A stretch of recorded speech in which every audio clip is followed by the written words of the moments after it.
Welcome to Roger Belt's Ghostly Stories.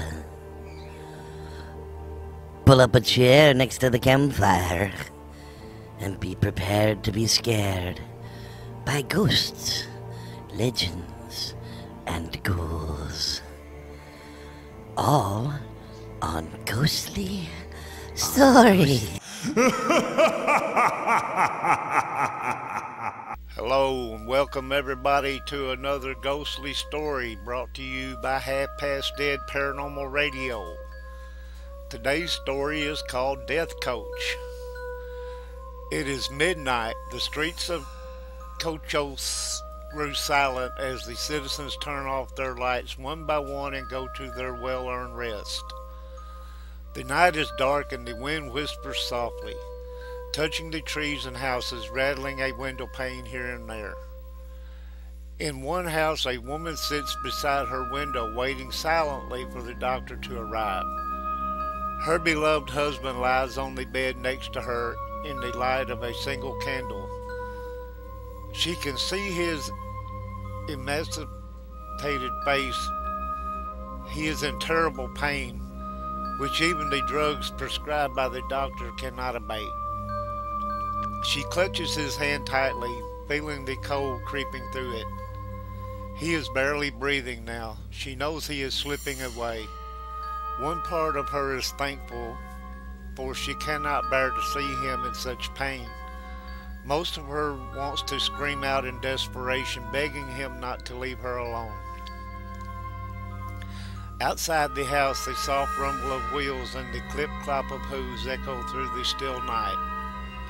The woman, tears in her eyes from her husband's face, and tears her eyes from her husband's face and looks out the window, expecting to see the doctor's curricle pulling into the street. Instead, she sees a dark, closed coach with black, gaping holes where the window should be. The shafts at the front of the coach are empty, yet she can hear the sound of invisible horses' hooves as the coach moves slowly down the street. She draws in a deep breath and exhales slowly. It is the death coach. Her husband had told her it would come for him that night. But she hadn't believed him, hadn't wanted to believe him, yet there it is, rolling slowly up the front of the house to stop by the front gate. The sight terrifies her and she clutches her husband's hand tightly. He opens his eyes and smiles feebly at her, trying to squeeze her hand.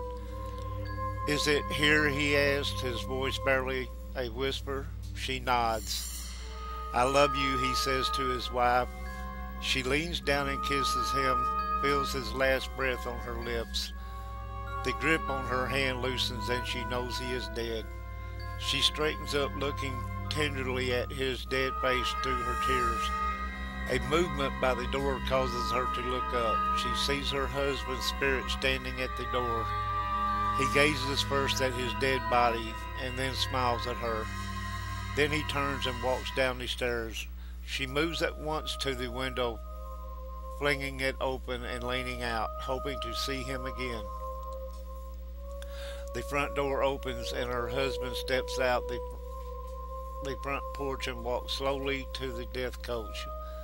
The door opens and he pauses for a moment to look backwards toward the window, knowing she is watching. He waves and she waves back, tears streaming down her face.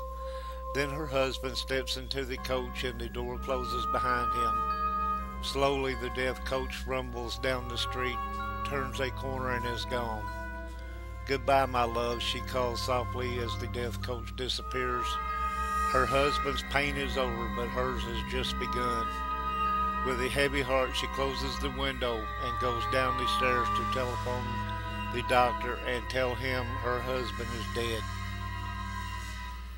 Hope y'all enjoyed this story. It's a little bit on the sad side, but I guess I kind of wonder, what really comes for us when we go. See you next time.